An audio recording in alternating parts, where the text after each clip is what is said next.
አሰላሙ አሌይኩም ወራህመቱላሂ ወበረካቱ። ውድና የተከበራችሁ የዩቱብ ቻናል ተመልካቾቼ እንዴት ናችሁ? እኔ ወላሂ አልሐምዱሊላህ ደህና ነኝ። ዛሬ ልላችሁ የፈለኩት ያው እንግዲህ ረመዳን መጣ፣ ሁላችሁም እንኳን አደረሳችሁ ብያችኋለሁ። ሙስሊም እህት ወንድሞቼ አላህ ሱብሃነሁ ወተዓላ ለዚህ ረመዳን ላደረሰን አልሐምዱሊላህ ረቢል ዓለሚን። ብዙ እህት ወንድሞቻችን የዛሬ አመት ከኛ ጋር ጾመው ዘንድሮ ረመዳንን ያልወፈቃቸው ስላለ አልሐምዱሊላህ እያልን እንኳን ለዚህ አደረሰን። ጾማችንን የኢባዳ ያፊያ የአመቱ ወንጀላችን የሚማርበት አላህ ሱብሃነሁ ወተዓላ ያርግልን። ሁል ጊዜ በስደት ዓለም ላይ ጾማችንን አሳለፍን። አላህ ደግሞ ሀገራችንን ሰላም አድርጎልን እንደ በፊቱ ሀገራችንን መልሶልን አላህ ሱብሃነሁ ወተዓላ በሀገራችን ላይ ከቤተሰቦቻችን ጋር የምንጾምበትን አላህ ሱብሃነሁ ወተዓላ ጊዜ ያቀርብልን ኢንሻአላህ። በእስር ቤት ያሉትንም እንግዲህ ዘንድሮ ረመዳንን እስር ቤት ሊጾሙ ነው መሰል፣ አላህ ያግዛቸው። በዚህ ሙቀት በጣም ከባድ ነው። እኛስ መቼም አረቦቹ ጋራ ያገኘነውን በልተን ጠጥተን እንጾማለን። እነሱ ግን በዚህ በረሃብ በዚህ በሙቀት እስር ቤት በጣም ይከብዳል። ሀገራቸው ቢሄዱ በጣም አሪፍ ነበረ። እንግዲህ የሰው ልጅ አይሰማም። አላህ ሱብሃነሁ ወተዓላ ብቻ ፈረጃውን ያቀርብላቸው። አለምንም ወንጀል እስር ቤት እየተሰቃዩ ይገኛሉ ማለት ነው። ወላሂ በጣም ይከብዳል። እስር ቤት ይሄንን ያህል አመታት ማሳለፍ በጣም ከባድ ነው ማለት ነው። እኛም ሀገራችን ተረጋግታልን፣ እኛም ሀገራችን እንደ በፊቱ ተመልሳልን በሀገራችን ላይ የምንኖርበትን አላህ ያመቻችልን። ወላሂ በጣም ከባድ ነው ስደት ማለት ነው። ሀገራችንም ላይ ትምህርታቸውን ተምረው እንዳይኖሩ ሁሉም አሁን ዘንድሮ ራሱ 12ኛ ክፍል የተፈተኑት ሁሉም ወድቀዋል አሉ። ከየቀበሌው አንድ ተማሪ፣ 2 ተማሪ፣ 3 ተማሪ ነው አሉ ያለፈው። በጣም ይገርማል። ተምረንም ሀገራችን ላይ ስርዓት አልያዝንም ምን ዋጋ አለው? እዚህ ስደት ዓለም ላይ መሰቃየት። ሀገራችን ላይ ትምህርታችንን ተምረን ትምህርታቸውን ጨርሰው ስራ ገብተው ተስራ ራሱ ጥሩ ደሞዝ አላገኝ እያሉ ስደትን የሚመርጡ ብዙ ናቸው። አሁንም ቢሆን ትምህርታቸውን ተስፋ አድርገው ሀገራችን ላይ ተምረን ስራ እንይዛለን ብለው እንዲያሰቡ ዘንድሮ ያው ሁሉም ተማሪ ወደቀ ማለት ነው። በጣም ያሳዝናልም። ሱብሃንአላህ በሀገራቸው ላይ ስራ እንኳን ይዘው ቢያንስ ሀገራቸው ላይ ተረጋግተው ስደትን እንዳይመኙ እዛው ሀገራቸው ላይ እንዳይኖሩ ጠቅላላ ተማሪው ሁላ ወደቀ። በጣም ያሳዝናል ማለት ነው። ትምህርታቸውን ተምረው አልፈው ሀገራቸው ላይ ስራ ቢይዙ ምን ችግር ነበረው? ሁሉ ተማሪ እንዲው ተማሪው ለፍተው አመት ሙሉ ተምረው በዚህ በብርድ በዚህ በውርጭት በጧት ተሰቃይተው እንግዲህ የተማራችሁ ሰዎች ታውቁታላችሁ። በተለይ የገጠር ልጆች እንዴት እንደሆነ ጧት ብርዱ ማለት ነው። እንደዛ ተምረው ትምህርታቸውን ጣል አረጓቸው። በጣም ያሳዝናል ማለት ነው። ደግሞ ሰነፍ ተማሪ ሆነው ነው የወደቁት እንዳይባል ጎበዞቹ ተማሪዎች ራሱ በጣም ጥሩ ደረጃ ያላቸው ራሱ ናቸው የወደቁት ማለት ነው። ደግሞ ተመርቀው እንኳን ቶሎ ስራ እየተቀጠሩ አይደለም። በጣም ይገርማል። ይሄ እየሆነ እያለ ስደትን እንዴት አይመኙምና ሀገራቸው ላይ መኖር ያስጠላቸዋል። ሀገራቸው ላይ እንደዚህ ተማሪ ተምሮ ውጤት ካላገኘ ተስር ያለው ትንሹ ተማሪ ትልቁ ተማሪ ተምሮ ስራ ሳያገኝ ሲቀር ተስር የሚማረው ተስፋ ይቆርጣል ማለት ነው። ምክንያቱም ታንዲ ቤት ውስጥ ወንድሙ 12ኛ ክፍልን ተፈትኖ ከወደቀ ከዛ በኋላ ትንሹ ደግሞ 6ኛ ክፍል 7ኛ ክፍል ያለው ደግሞ ተስፋ ይቆርጣል ማለት ነው። ወንድሜ ተምሮ ስራ አላገኘም፣ እህቴ ተምራ ስራ አላገኘችም፣ ስለዚህ እኔም አልማርም ሰው ሀገር ሄዳለሁ ብሎ ተስፋቸው በቃ ጨለመባቸው ማለት ነው። ሱብሃንአላህ። ይሄ ሁላ ተማሪው ተፈትኖ ባለው አቅም እዛው ሀገራቸው ላይ በትንሽ ደሞዝ እንኳን ተሰጥቷቸው ሀገራቸው ላይ ቢሰሩ ስደትን አይመኙም ነበረ። አሁን ግን ሁሉም ህዝብ በቃ አሁን ራሱ ገብተው ራሱ ተዚህ ተእስር ቤት እንኳን እየገቡ በየመን ተመልሰው ነው የሚመጡት። ምክንያቱም ሀገራቸው ላይ አንደኛ ተምረው ስራ አላገኙ፣ የሚያረጋጋ ጊዜ አይደል ሁሉ ነገር። ሀታ ዘይት ራሱ ስንት ገባ ተወደደ። ሀገራችን ላይ ኑሮ በጣም ከባድ ሆነ። ስለዚህ ስደትን ይመርጣሉ ማለት ነው። አላህ ስደትን በቃ ይበለን፣ ለሀገራችን ያብቃን። ወላሂ ስደት በጣም ከባድ ነው። እድሜያችንን በስደት መጨረስ፣ በአረብ ቤት ተምሮ የሰው ልጅ እንዳልተማረ መሆን በጣም ይከብዳል ማለት ነው። ለሀገራችን ያብቃን ኢንሻአላህ። የሞቱትንም ደግሞ የዛሬ አመት ከኛ ጋር ጾመው ዘንድሮ ያልወፈቃቸውንም አላህ ሱብሃነሁ ወተዓላ አላህ ጀነተል ፈርዶስን ይወፍቃቸው።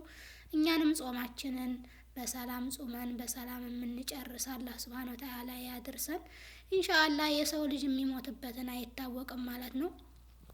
ተኝተን እንኳን ላንነሳ እንችላለን የቀደር አላህ ስለሆነ። ስለዚህ ሁላችንም ተውበት በማድረግ ወደ አላህ ልባችንን በመመለስ ጾማችንን በስነ ስርዓት መጾም አለብን ማለት ነው። ይህ ረመዳን ማለት የአመቱ ወንጀላችን የሚማርበት ስለሆነ ጾማችንን አፉ በመባባል ያስቀየማችሁ ካለ መጀመሪያ አፉ ተባብላችሁ ጾማችሁን መጾም አለባችሁ ማለት ነው። አላህ ሱብሃነሁ ወተዓላ ደግሞ አላህ ተተቀባዮቹ ዘንድ ያድርገን። አላህ ይቀበለን የምንሰራውን ስራ ሁላ ማለት ነው ኢንሻአላህ። ያ ረመዳን ያ ሸህረል ቁርአን አህለን ያ ረመዳን መርሐበን ያ ረመዳን አህለን ያ ረመዳን ሰላም መርሐባ شعب المسلمين منتظرين بنترحب سابنا صيامنا ما بنلعب مرحب بك في كل دار فرحانين صغار وكبار نتآلف نزور كل جار ننفق صدقة للإفطار مرحب بك في كل دار فرحانين እንዶ አለ የሚባል ነገር ጧት ታገኛላችሁ ቢባል የሚጠላ ሰው አለ የለም አይደል?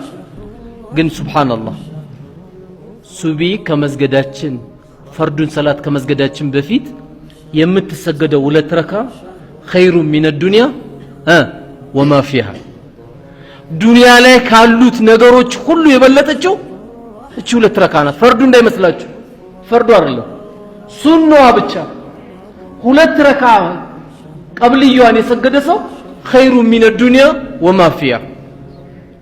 ስለዚህ እቺ መኪና ማግኘት ይፈልግ ሐያ አለ ሰላ አሰላቱ ኸይሩ ሚነ ኑም ወርውረው ብርድ ልብሱ ወርውረው። ገና እንተኛ የለ እንደ ብዙ አመት ገና እንተኛለን እኮ የረጅም ጊዜ የምንተኛበት መኝታ አለ እኮ። ወርውረው ብርድ ልብሱ ነው። ስትናገሩ እውነትን ብቻ ተናገሩ፣ ውሸት እንዳትጨምሩ።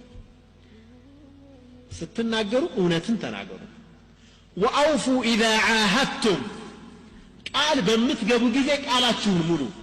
2 ወአዱ ኢዛ እቱሚንቱም አደራ በምትሰጡ ጊዜ አደራችሁን መልሱ።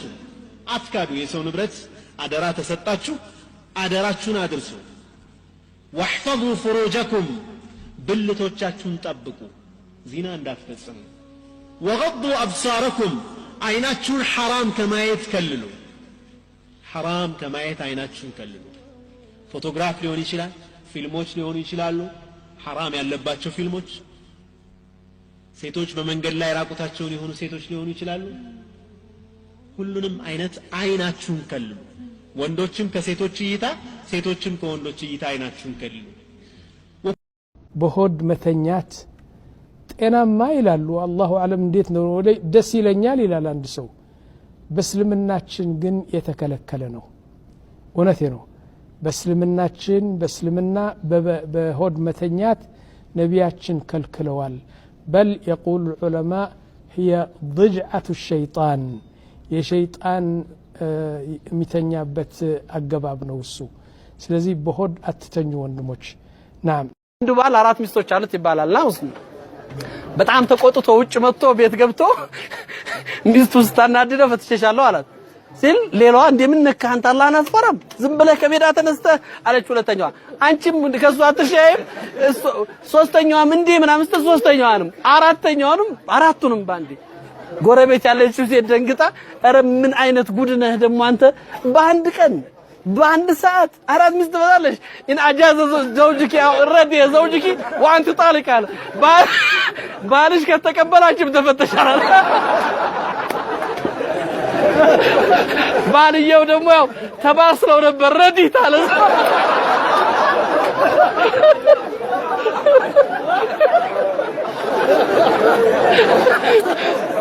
በአንድ ሰዓት 5ቱን እናንተኑ